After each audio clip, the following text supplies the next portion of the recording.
నమస్తే, welcome to our channel. నేను మిషాల్ని.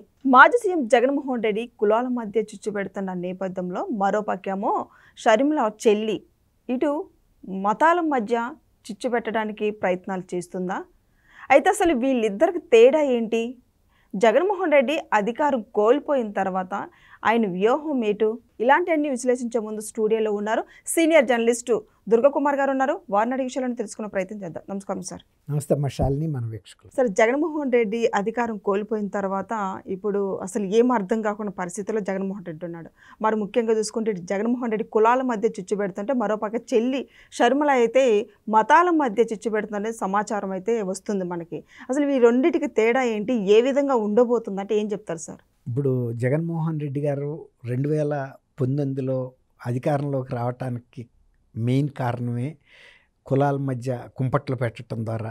ఆయన ఉండేవాడు కదా ఎన్నికల ప్రచారకర్త పీకే ప్రశాంత్ కిషోర్ ద్వారా తను పెట్టిందే ఆంధ్రప్రదేశ్లో కులాల కుంపట్లు పెట్టి దాన్ని అడ్వాంటేజ్గా తీసుకుని ఒక్కసారి నాకు అధికారం ఇవ్వండి అని అమలు చేయలేనటువంటి సంపూర్ణ మద్యపాన నిషేధం కూడా చెప్పాడు చేస్తానని.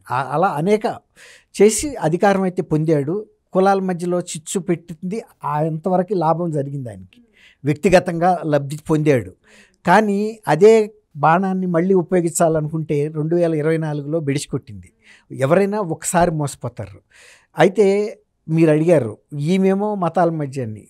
వీళ్ళిద్దరూ రాజశేఖర రెడ్డి గారి పిల్లలే అయినా షర్మిలకి జగన్మోహన్ రెడ్డికి వాళ్ళ వ్యవహార శైలిలోనూ వాళ్ళ దృక్పథంలోనూ వాళ్ళ ప్రజలతో స్పందించే తీరులోనూ చాలా తేడా ఉంది. ఒక రకంగా జగన్మోహన్ రెడ్డి సంకుచిత భావం కలిగిన వ్యక్తి, స్వార్థం కలిగిన వ్యక్తి. ఆ స్వార్థానికి కుటుంబ సభ్యులను కూడా బలి చేయడానికి వెనక్కి తగ్గని వ్యక్తి అతను. రాజకీయ లబ్ధి కోసం కులాల మధ్య కుంపట్లు పెట్టాడంటేనే అది చాలా ప్రమాదకరమైనటువంటి క్రీడ.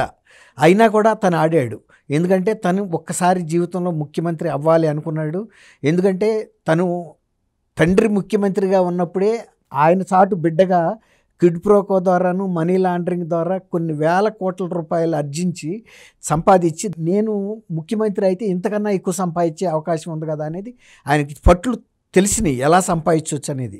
అసలు ఇంతవరకు దేశంలోనే ఇంత ఆర్థిక కుంభకోణాలు చేసిన రాజకీయ నాయకుడు కానీ ప్రధానమంత్రులు కూడా లేరు, ఎవరు లేరు. కేంద్ర మంత్రులు కానీ ముఖ్యమంత్రులు కానీ. ఇంతకన్నా పెద్ద స్టేట్లు అయిన ఉత్తరప్రదేశ్లో కూడా ఇట్లాంటి పెద్ద కుంభకోణాలు జరగల. అందుకే కిందటి ఎన్నికల్లో మోడీ గారు ఆంధ్రప్రదేశ్ వచ్చినప్పుడు ఆంధ్రప్రదేశ్లో జరిగినటువంటి లిక్కర్ కుంభకోణం జాతీయ స్థాయి కుంభకోణం అని చెప్పాడు. బీజేపీ ఇప్పుడు ఇది 3వసారి వాళ్ళు అధికారంలో ఉన్నా కూడా మరి ఎప్పుడు కూడా ఒక్క ఆర్థిక కుంభకోణం కూడా ఈ ప్రభుత్వంలో జరగల. అంటే అంత జాగ్రత్తగా వాళ్ళు సిస్టమేటిక్గా అంటే ఒక పద్ధతి ప్రకారం వెళ్తున్నారు. కానీ డబ్బు సంపాదనే లక్ష్యంగా వచ్చిన జగన్మోహన్ రెడ్డి ప్రజల మధ్యలో కులాల మధ్యలో చిచ్చులు పెట్టాడు, లబ్ధి పొందాడు. కానీ షర్మిల గారు కొంచెం ఒక రకంగా సెక్యులర్ మనిషిలాగా వ్యవహరించింది. అలాగే సెక్యులర్ పార్టీ అని చెప్పుకునే కాంగ్రెస్కి అధ్యక్షురాలుగా రాష్ట్ర శాఖకి ఉంది. ఇప్పుడు వరకు ఆ పరపతి ఆమె నిలబెట్టుకుంది. ఎవరు కూడా షర్మిల్ని జగన్మోహన్ రెడ్డిని మాట్లాడిన తీరులో ఎవరు మాట్లాడలే. ఎందుకు మాట్లాడలేదంటే ఆమె కొంచెం ఉన్నతంగానే ఆలోచించేది, సమాజంలో అందరి పట్ల సంభావంతో ఉండేది. అంతెందుకు తిరుమల తిరుపతి దేవస్థానం లడ్డు అపచారం జరిగినప్పుడు లడ్డూలో కల్తీ ఆమె స్వయంగా గవర్నర్ని కలిసి ఒక మతానికి సంబంధించిన భక్తుల విశ్వాసాలు దెబ్బతిన్నాయి కాబట్టి దీన్ని తీవ్రంగా పరిగణించి ఈ కేసుని సిబిఐకి అప్పగించడానికి మీరు సిఫార్సు చేయండి అని కూడా అడిగింది. అంటే ఇప్పుడు చంద్రబాబు నాయుడు గారు తిరుమలలో నిన్న కొన్ని వ్యాఖ్యలు చేస్తే దాన్ని తప్పుదావ పట్టించే విధంగా మాట్లాడినప్పుడు షర్మిల కూడా జగన్మోహన్ రెడ్డి గారికి భిన్నమైన వ్యక్తి కాదు, అదే తానులో ముక్కనేననేది రుజువు చేసుకుంది అనిపిస్తుంది. ఎందుకంటే జగన్మోహన్ రెడ్డి గారు ఎంత సంకుచితంగా ఉంటారో ఈమె కూడా ఇవాళ అట్లాంటి ప్రకటన చేయటం అందరూ విస్మయం కలిగింది. చంద్రబాబు నాయుడు గారు ఏం చెప్పారంటే ఈ బ్రహ్మోత్సవాల్లో పట్టు వస్త్రాలు సమర్పించడానికి వెళ్ళినప్పుడు తిరుమల తిరుపతి దేవస్థానం వారి నిధులతో పేదలు ఉండే ప్రాంతాల్లో కనీసం ఒక 5,000 దేవాలయాలు కట్టమన్నాడు. ఏ స్థాయి దేవాలయాలని కూడా ఆయన చెప్పలా, ఎంత ఖర్చు పెట్టాలని చెప్పలా, ఏ దేవాలయానికి ఎంత పెట్టాలో లేకపోతే 5,000 దేవాలయాలకి ఎంత ఖర్చు పెట్టమని. ఆధ్యాత్మికంగా ప్రజలకి అందుబాటులో ఉండే విధంగా చూడండి, పేద ప్రజలకి అందుబాటులో అన్నారు. రెండోది రాష్ట్ర రాజధానులు కూడా ఇతర రాష్ట్రాల్లో మీరు దేవస్థానం కడితే బాగుంటుంది తిరుమల దేవాలయాలు. ఎందుకంటే శ్రీవారి భక్తులు దేశవ్యాప్తంగా ఉన్నారు. అందరూ ఇంత దూరాభారం వచ్చే కన్నా తిరుమల కన్నా ఏ రాష్ట్రంలో ఆ రాష్ట్రంలో ఉంటే వాళ్ళకు కొంత అందుబాటులో ఉంటుంది శ్రీవారి దేవాలయం అని. ఇంకొక మాట కూడా ఏం చెప్పారంటే అంతర్జాతీయంగా కూడా ఏ దేశాల్లో ఏ ప్రాంతాల్లో శ్రీవారి భక్తులు అన్నాడు. అది హిందువులు అనలేదు. శ్రీవారి భక్తులు మతాలకు అతీతంగా ఉన్నారు. వాళ్ళు ఏ మతమైనా కూడా వచ్చి డిక్లరేషన్ ఇచ్చి విదేశీస్తులు వాళ్ళు శ్రీవారి దర్శనం చేసుకుంటున్నారు. శ్రీవారి లడ్డు చాలా ప్రేమతోనూ ఇష్టపూర్వకంగా తింటున్నారు. ఎందుకంటే ఆ రుచి ప్రపంచంలో ఇంకా ఎక్కడ లడ్డు తయారు చేసినా రాదు. దానికి జియో ట్యాగింగ్ ఉంది. తిరుమల లడ్డు అంటే ఒక ప్రత్యేకం. అది అందుకని చాలామంది విదేశస్తులు తిరుపతి వెళ్తే ఆ లడ్డూలు తీసుకెళ్ళి స్నేహితులకి అందరికీ పెడతారు. కొన్ని మతాల వాళ్ళు తినరంటారు ఇక్కడ, కానీ అక్కడ విదేశాల్లో అదేం ఉండదు. విశాల భావంతో వాళ్ళు ఏదైతే ఏముంది రుచికరంగా ఉంది అదని తింటారు. అట్లా శ్రీవారి భక్తులు ఉన్న ప్రాంతాల్లో కట్టమని చెప్పాడు. ఈమె ఏం చెబుతుందంటే దళిత వాడల్లో కట్టమన్నాడు ఆయన ఒక మత దీంతో మాట్లాడుతున్నాడు అని చెబుతుంది రైటిస్ట్గా. అంటే ఒక ఆమె చెప్పేది ఏంటంటే ఒక ఆర్ఎస్ఎస్ సైద్ధాంతికంగా మాట్లాడుతున్నాడని. అది అనలేదు. తర్వాత ఇంకోటి అడిగింది ఆమె, దళితుల్ని పూజారులుగా పెడతారా అని. దళితుల్ని పూజారులుగా పెట్టడం అనేది తిరుపతి దేవస్థానం ఎప్పుడో ఈ సంస్కరణలని పెట్టింది. వాళ్ళకి శిక్షణ ఇచ్చి చాలా దేవాలయాల్లో ఈవెన్ ఆడవాళ్ళని కూడా పూజారులుగా కూడా పెట్టింది. తిరుపతి దేవస్థానం గురించి ఇంకా అవగాహన లేదనుకోవటానికి వీల్లేదు. తిరుపతి దేవస్థానం అనేక రంగాల్లో బహుముఖ సేవలు అందిస్తుంది. అది ఈ మతం ఆ మతం అని కాదు. ఇప్పుడు హాస్పిటల్ కడితే ఒక మతస్థులకి పనిచేస్తుందా, లేకపోతే అనాథాశ్రమంలో ఒక మతస్థులే ఉంటారు. వృద్ధాశ్రమాలు కడుతుంది, మహిళల సంక్షేమం కోసం అనాథలకు కడుతుంది, బాలలకు కడుతుంది, పాఠశాలలు కడుతుంది. వేద పాఠశాలలు అంటే హిందువులే చదువుతారు, అది వేరే మాట. ఇతరులు ఎవడన్నా ఇంట్రెస్ట్ ఉంటే నేర్చుకోవటానికి సంస్కృతం అదేమి అడ్డంకి కూడా కాదు. తర్వాత ఇంకోటి ఏంటంటే తిరుపతి దేవస్థానానికి కొన్ని వందల సంవత్సరాల నుంచి కూడా ఇతర మతస్థులు ఎవరైనా కనుక వెళ్ళదలుచుకుంటే నిషేధం ఏం లేదు. ఏ మతస్థుడైనా వెళ్ళొచ్చు, కేవలం డిక్లరేషన్ ఇవ్వాలి. దేవాలయ ప్రాంగణంలో నేను ఇక్కడ పాటించే సాంప్రదాయాలని ఆచారాలని పద్ధతుల్ని గౌరవిస్తానని ఒక డిక్లరేషన్ మీద సంతకం పెట్టాలి. ఎందుకంటే తెలియకుండా షూస్ వేసుకెళ్ళి ఇప్పుడు జగన్మోహన్ రెడ్డి గారే ఒకసారి చెప్పులు వేసుకుని ధ్వజస్తంభం రాక కూడా వెళ్ళాడు. అటువంటి అపచారాలు జరగకుండా పెట్టారే తప్ప సంకుచిత భావం లేదు. ఏ మతస్థుడైనా వెళ్ళొచ్చు. ప్రపంచంలో ఎన్ని మతాలు ఉంటే అన్ని మతాల వాళ్ళు తిరుపతిలో నిషేధం అనేది గుడిలోకి లేదు అసలు. ప్రతి వాళ్ళు అట్లాంటప్పుడు ఆమె దళితుల్ని పూజారిగా పెడతారంటే అంతకుముందు కొన్ని దళిత వాడల్లో తిరుపతి దేవస్థానం వాళ్ళు గుడులు కట్టిన సందర్భాల్లో బయట నుంచి పూజారులు కాకుండా అక్కడ వాళ్ళనే అదే సమాజంలో ఉన్న వ్యక్తులనే శిక్షణ ఇచ్చి పూజా విధానాలు నేర్పించి నడిపిస్తున్నారు భక్తులు పూజారులుగా. కాబట్టి కొత్తగా ఇవాళ గుడ్డొచ్చి పిల్లని ఎక్కిరించినట్టుగా షర్మిల గారు ఏమి సంస్కరించాలి అక్కర్లా. ఇప్పుడు ఆమె పిసిసి అధ్యక్షురాలుగా అన్నా కూడా ఒక మత ప్రచారకుడైన అనిల్ కుమార్ భార్యలాగా మాట్లాడింది ఈ అంశాలన్నీ కూడా. అంటే తిరుపతి దేవస్థానం కనుక దళితవాడల్లో దేవాలయాలు కడితే వీళ్ళు క్రైస్తవ మత ప్రచారానికి అడ్డు వస్తుందనే ఒక భావన కనిపించింది తప్ప ఆమె ఎందుకు అంత సంకుచితంగా ఆలోచించిందో అర్థం కాలేదు. చంద్రబాబు నాయుడు గారు ఎక్కడ కూడా హిందువు అనే మాట వాడలేదు. తర్వాత ఇతర దేశాల్లో ఇతర మతాల గురించి కూడా మాట్లాడలేదు. శ్రీవారి అభిమానులు భక్తులు ఉన్న సాటల్లా కట్టమన్నాడు ఆయన. అవకాశం ఉంటే ఇప్పుడు కొన్ని విదేశాల్లో ల్యాండ్ సంపాదించడం కష్టం. అట్లాంటి సందర్భాల్లో ఆ స్థానికులే ఆయా ప్రభుత్వాలతో మాట్లాడి భూమి సేకరించి కూడా తిరుపతి దేవస్థానానికి ఇచ్చిన సందర్భాలు ఉన్నాయి. తర్వాత విరాళాలు ఇంకోటి చెప్పాడు ఆయన, ఈ పనిని కేవలం తిరుపతి దేవస్థానమే కాకుండా ఎవరైనా దాతలు విరాళాలు ఇస్తే కూడా స్వీకరించమన్నారు. అట్లా చాలా ప్రాంతాల్లో తిరుపతి దేవస్థానం కనుక దేవాలయం కట్టడానికి ముందొస్తే తమ వంతుగా ఇచ్చేయటానికి అనేక మంది ప్రాంతాల్లో దాతలు ఉన్నారు రెడీగా. విదేశాల్లో కూడా బ్రహ్మాండమైన దేవస్థానాలు అమెరికాలో కూడా కట్టి నడుపుతున్నారు కూడా చాలా సిస్టమేటిక్గా.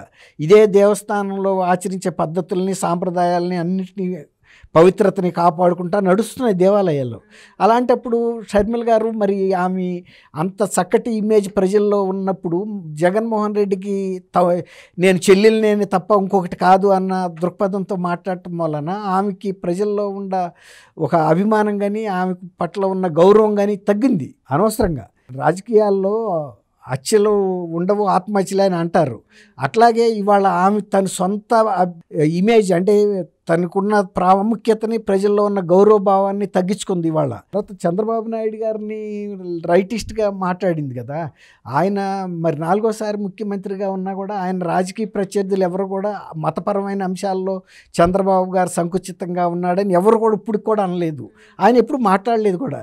ఎందుకంటే ఆయన అన్ని మతాల ప్రజల ఓట్లు కావాలనుకునే మనిషే తప్ప కొంతమంది ఓట్లతోనే నేను ముఖ్యమంత్రి అవుతాను అని కానీ పార్టీ అధికారంలోకి వస్తాను కానీ ఆయన ఎప్పుడు అనుకోలేదు కూడా, ఇప్పటికే అనుకోవటం లేదు. ఎందుకంటే అందరూ బాగుండాలని కోరుకుంటాడు. అట్లాగే గతంలో కూడా మరి రాజశేఖర రెడ్డి గారి టైంలో కూడా మరి చర్చిలు కట్టడానికి కూడా ప్రభుత్వ ధనాన్ని వాడుకున్న విషయం షర్మిల గారికి తెలీదా? తర్వాత ఇవాళ వాళ్ళ డిప్పులపాయకి వెళ్ళటానికి వేసిన రోడ్డు కూడా టీటీడీ నిధులతో వేశారని కూడా చెప్తున్నారు. ఇంతకుముందు మరి జగన్మోహన్ రెడ్డి గారు కూడా ఒకసారి 5,000 కోట్ల రూపాయలు టీటీడీ నిధుల్ని అప్పుగా తీసుకోవడానికి ప్రయత్నిస్తే కొన్ని నియమ నిబంధనలు అడ్డొచ్చి ఆగింది, లేకపోతే తీసుకోవడానికి ప్రయత్నించారు. అలాగే ఆయన నిధుల్ని గతంలో ప్రభుత్వాలు ముఖ్యమంత్రులు కూడా ఇతర సాంఘిక ప్రయోజనాల కోసం పౌర సమాజంలో కొన్ని వస్తువుల కల్పన కోసం కూడా తీసుకుని వాడుకున్న సందర్భం ఉంది.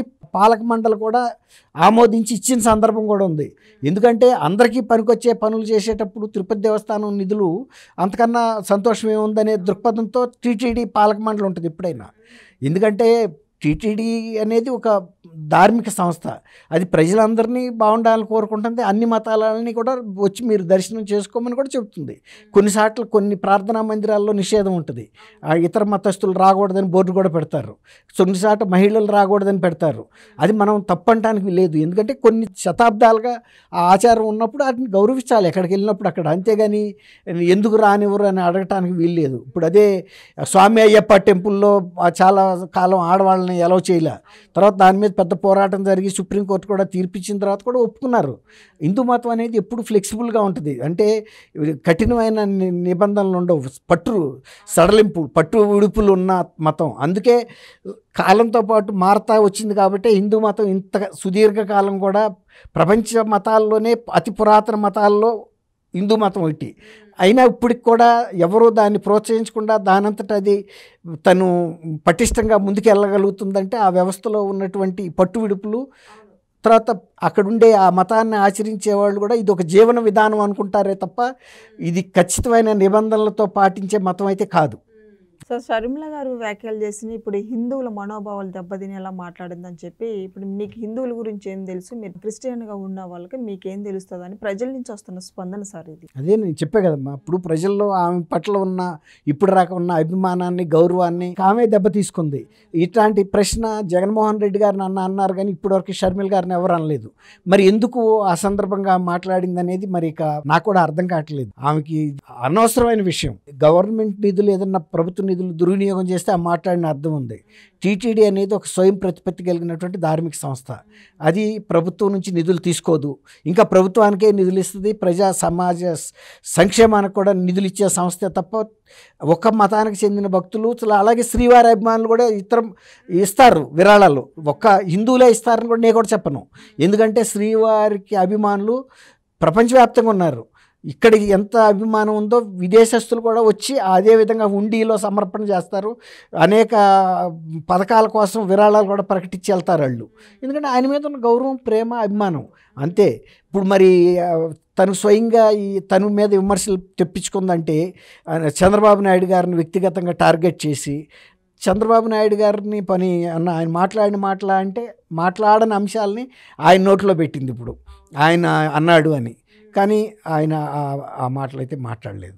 ఇది ఒక రకంగా షర్మిల గారికే నష్టం జరిగింది ఈ అంశంలో, అది స్వయంకృతం. సో ఇదని చూశారు కదా. ఇక జగన్మోహన్ రెడ్డి ఏమో కులాల మధ్య చిచ్చు పెడుతుంటే మరోపక్క చెల్లి షర్మిల అయితే హిందువుల మనోభావాలు దెబ్బతినేలా వ్యాఖ్యలు చేసిందని మరోపక్క చర్చ ప్రజల్లో బాగా జరుగుతుంది. ఇక ముందు ఏం జరగబోతుందో నెక్స్ట్ వీడియోలో తెలుసుకుందాం. Thank you sir. Thank you అమ్మా. శాలిని మనవి.